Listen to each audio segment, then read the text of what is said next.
Hi, I'm Jeanette Roche. This is Forum Daily West. Here are some of the top stories we have lined up for you tonight. The U.S. Defense Secretary calls out some of the media reports of the U.S. attack on Iranian nuclear facilities. Plus, 9 men face multiple charges after authorities uncover a major human trafficking operation in Alberta. And residents of Carberry, Manitoba voice opposition to a plan to upgrade the intersection where 17 people died in a 2023 bus crash. Thanks so much for joining us. The U.S. Defense Secretary has called its strikes on 3 Iranian nuclear sites a historically successful attack. Pete Hegseth called out a preliminary intelligence report Thursday that suggested the strikes had damaged but not permanently destroyed the sites and only set back Iran's nuclear program by months. Whether it's fake news, CNN, MSNBC, or the New York Times, there's been fawning coverage of a preliminary assessment. I've had a chance to read it. Every outlet has breathlessly reported on a preliminary assessment from DIA. I'm looking at it right now. Again, it was preliminary, a day and a half after the actual strike, when it admits itself in writing that it requires weeks to accumulate the necessary data to make such an assessment. It's preliminary. It points out that it's not been coordinated with the intelligence community at all. There's low confidence in this particular report. It says in the report there are gaps in the information. It says in the report multiple linchpin assumptions are what this assessment, a linchpin assumption, you know what that is? That means your entire premise is predicated on a linchpin. If you're wrong, everything else is wrong. And yet, still, this report acknowledges it's likely severe damage. Again, this is preliminary, but leaked because someone had an agenda to try to muddy the waters and make it look like this historic strike wasn't successful. Meantime, the head of the United Nations nuclear watchdog reiterated today the damage was, quote, very considerable, but thinks using words like annihilated is too much. Iran's supreme leader downplayed the attacks and said his country delivered a slap to America's face with its retaliatory strike on U.S. military bases in Qatar, where Canadian troops were also stationed. No one was hurt in that retaliatory strike. A 49-year-old Canadian man has died while in the custody of ICE in Florida. U.S. Immigration and Customs Enforcement says Johnny Noviello was found unresponsive Monday at a federal detention center. Noviello was being held in custody pending deportation proceedings after his May 15th arrest. ICE reports Noviello was arrested at a Florida probation office and charged with removal over drugs and racketeering convictions in 2023. Noviello had been in the U.S. since January of 1988 and became a legal permanent resident in October of 1991. The Tsuut'ina Nation Police Service and the Calgary Police Service have uncovered a major human trafficking operation which led to 9 men facing multiple charges. Codenamed Project Buffalo, the operation began in May and discovered individuals had arranged meetings to obtain sexual services from minors, notably underage Indigenous girls. Tsuut'ina police have released the names of 9 individuals, none of whom are part of the Tsuut'ina Nation itself. A 10th individual was also mentioned previously but will not be released as their charges are not proceeding through the courts, or they are now proceeding through the courts. The charges include luring a child for the purpose of obtaining sexual services for consideration from a person under 18, and invitation to sexual touching of a person under 16 years of age. The federal court has approved a class action settlement for people who suffered abuse at federally run, quote, Indian hospitals. Former patients filed a lawsuit against the government 7 years ago, alleging the hospitals were rife with abuse and unfair treatment, and settled out of court earlier this year. The class covers people who were admitted to these segregated facilities and who suffered abuse during their time there, with compensation ranging from $10,000 to $200,000. The federal government ran 33 such hospitals between 1936 and 1981. Despite the heavy rain last weekend, the city of Lethbridge has reinstated its fire ban in the River Valley, effective immediately, and until further notice, no open fires are allowed. The city says current weather conditions, including warmer temperatures and low humidity, have significantly elevated the fire risk in the River Valley. Residents are also advised to exercise caution, particularly when disposing of smoking materials, as they can easily ignite dry vegetation and cause uncontrolled fires. When we return, we'll have more of the top stories from the West with Forum Daily West.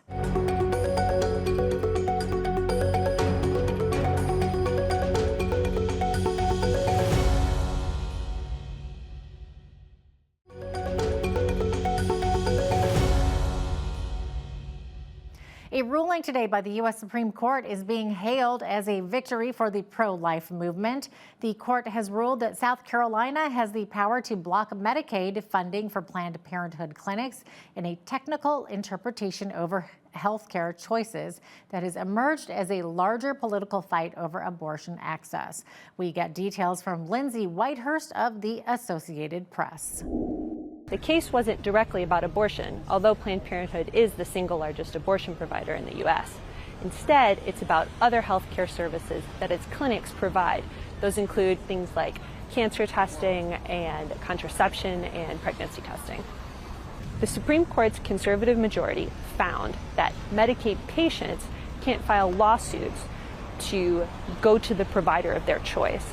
This is expected to cut off Planned Parenthood's primary way of fighting back against Medicaid funding cuts in court. The court's 3 liberal justices dissented. Justice Ketanji Brown Jackson wrote that the ruling will likely have tangible effects on people's lives because other conservative states will likely follow in South Carolina's footprints and cut off that Medicaid funding to Planned Parenthood. Medicaid patients often go to Planned Parenthood for reproductive health care services because it can be hard to find a doctor that takes the publicly funded insurance. The decision comes amid wider efforts to defund Planned Parenthood by cutting off Medicaid funding to the organization. That includes efforts from Republicans in Congress. Some controversial developments on the vaccine front today. The Trump administration's new 8-member panel of vaccine advisors appointed by Health Secretary Robert F. Kennedy Jr. endorsed this fall's flu vaccinations, but with a twist. They voted to only approve vaccines that don't contain the preservative thimerosal, which contains mercury and which anti-vaxxers claim causes autism.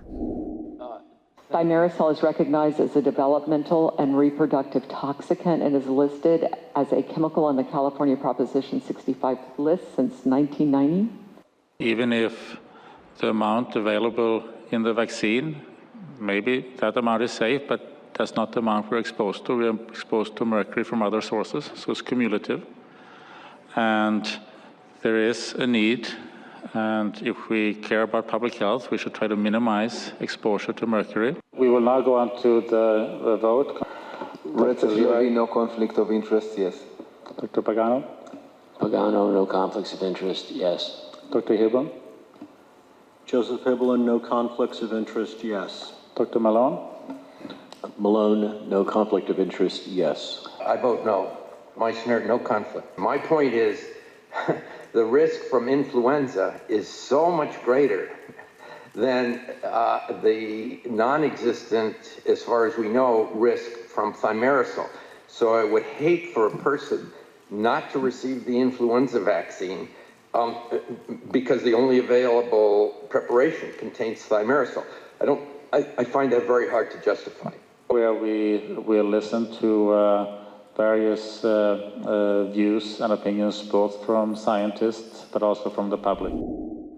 The panel voted 5-1 with 1 abstention that people ages 6 months and older get a flu vaccination this fall only using single-dose formulas that are thimerosal-free. Shoes for Kids YQL is launching its 5th annual shoe drive to support youth. This initiative helps hundreds of children and youth start the school year with new shoes. The shoe drive will take place on Saturday, August 16th from 10 a.m. until 1 p.m. at Murray Chevrolet in Lethbridge.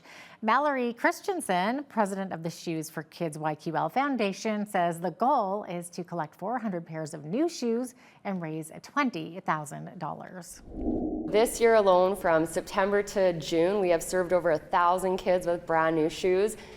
Just in the month from September to October this year, we were well over 600 kids, which was triple any other year that we've had. The reason why our numbers are getting so big is because people are actually utilizing the service. I think there's such a stigma, whether you're a single parent or a kinship provider, or maybe mom and dad just don't have the means to actually grab a pair of shoes, and now they understand, like, whoa, this organization doesn't need to know who we are, why we need these shoes. We maintain that confidentiality and dignity, and I think families are actually understanding that and reaching out. We'd prefer that a family puts groceries in their fridge and uses us to have a brand new pair of shoes for their kids. We were able to help over 85 kids this year participate in extracurricular activities alone. This means that students who may have not been able to play volleyball, soccer, basketball, badminton, were able to participate in extracurricular activities this year. Starting today, members of the public wishing to donate shoes ahead of the official drive in August can do so by visiting our front counter during regular business hours.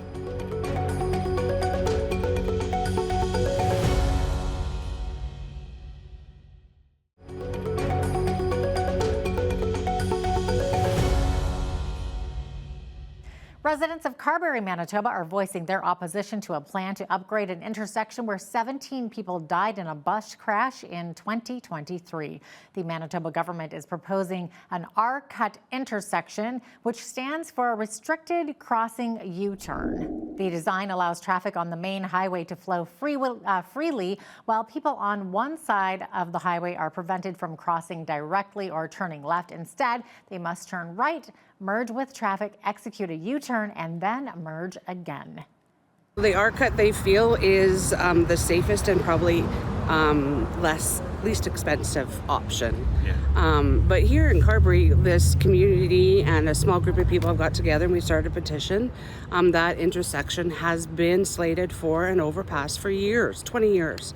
And it's time that rural areas get the same attention as urban areas, and we just need to get with the times. That intersection has been deadly. It's proved to be deadly. It's time to bring it up to safety. They're trying to do it quick. They're trying to do it cheap. They're trying to put a little feather in their hat that they get to be the first R-cut in Manitoba to have a little gold star on their name. And that's what they're trying to do, and not actually think about the people that live here and use it every day. Put a stop sign in the middle of it, slow traffic down for 400 meters each side of it to 80 kilometers and be done with it. Yeah. It'd be just as cheap as this, and we'd all sign on for that. We are doing our job to do proper engineering, to be objective as we can. We're all humans, and it's a team of people, and to make a recommendation that we feel would be the safest and most appropriate for this location. Once we make that recommendation, government then has an opportunity to decide what it wants to do with that. 17 people died in June of 2023 when a bus carrying 24 seniors crossed into the path of an eastbound semi-trailer on Highway 1. The collision caused the bus to catch fire and end up in a ditch. On Wednesday, Iracan Power held a ribbon-cutting ceremony for their new lithium battery energy storage system located at the Raymond Hydro Plant. The new 15-megawatt system, which initially began operations in May, will be able to take in excess energy to store for periods of high-powered demand. While the hydro plant only operates during irrigation season, the battery site will be able to charge and provide the grid power throughout the entire year. The president of Iracan says the new paired facility could power, theoretically, 150,000 homes across Alberta. This is the first of its type in Western Canada where a battery energy system has been built in conjunction with a hydro site. And so we can obviously charge these batteries right from our hydro site during irrigation season, or we can charge them right from the electricity grid if that's more advantageous to us. And then obviously we can put power from the batteries to the electrical grid when required. Energy storage systems like this help regulate variability that is happening with our energy electricity grid because there's been such a demand and such an increase in renewable energy projects, and mainly that has been the big influx of solar and wind projects within the province. But unfortunately, those projects do not run on a 24/7 basis, depending on weather conditions. So a project like this, a battery storage unit, can help with some ancillary services to the Alberta Electrical System Operator, or the AESO, and it helps them be able to manage the grid effectively and keep the right frequency on the grid so that we don't get things like potential brownouts or blackouts for Alberta consumers. The battery storage site near Raymond will also serve as a pilot project with the hope of further expansion to other sites in the province. Lethbridge Fire and Emergency Services are giving residents a reminder to keep all safety precautions when taking part in water recreation activities, especially around or in the river. This week, LFES has been undergoing public safety diving training to prepare for an event that involves gathering evidence or potential drownings in bodies of water. One instructor at this particular demonstration at William Pierce Park says these waters have virtually no visibility past 2 feet underwater and could potentially be filled with hazards near the bottom. When we start to look at what we're doing here, drowning is the #1 cause of accidental death to children.